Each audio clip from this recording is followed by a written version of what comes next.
Mag-ano tayo. Mukbang! Ito yung dala ng anak ni Lolo. Itong camera ko kasing to, pangit. Di katulad niya, back and front. Ito, ano lang to eh. Front, tas pag-stop mo. Yung isang Samsung ko, pag-stop mo siya, yun, di mabuksan guys. Tapos tumapon sa akin ha. Taho to, taho dito, tingnan mo. Taho sa Taiwan guys, ganito. Tama, hirap buksan. Tama! Hala, tataya yata si Lolo guys. Ayun siya. May kutsara ba? Eh, wala. Ayun. May kutsara siya. Ayun. Taho dito. Ewan ko, luya nilagay dito. Ay, walang gulaman. Ano lang siya, taho lang. Ayan. Plain lang to. Wala siyang gula-gulaman. Yan o. Taho. Ay, ang tamis.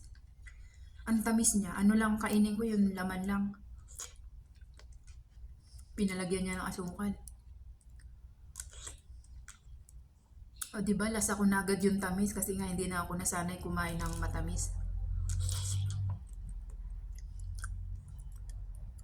Oh, naputukan sa, kaya ano siya, dementia, parang ganon. Naputukan ng ugat.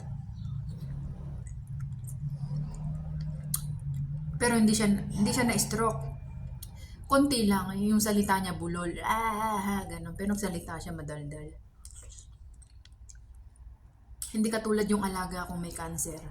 Naputukan ng ugat, kalahati katawan patay. Ano nga yan, swertihan. Isang linggo daw siyang nasa ICU, wala daw malay. Isang linggo. Ang nagbantay yung anak. Tapos niya ata si Lolo.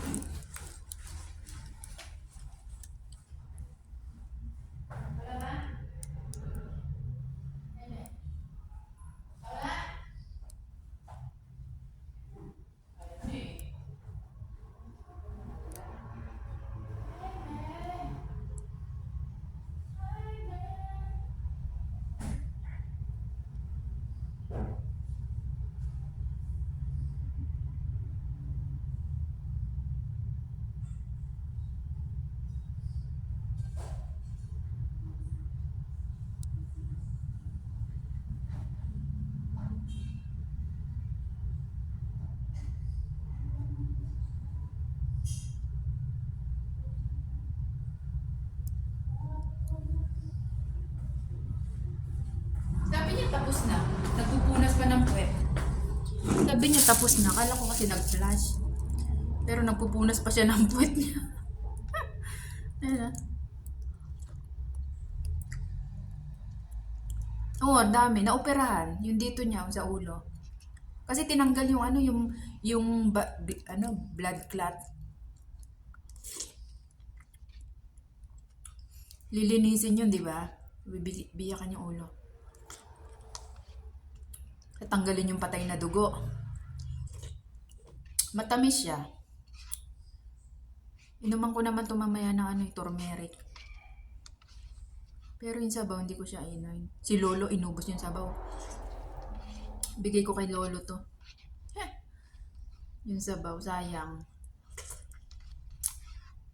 Ang tamis eh. Yung laman lang kinuha ko. Pero nalalasahan ko pa rin yung tamis, di ba? Pag one day lang naman, hindi naman tayo araw-araw kumain matamis. Malalaman ko bukas, mag-check ako ng sugar ko.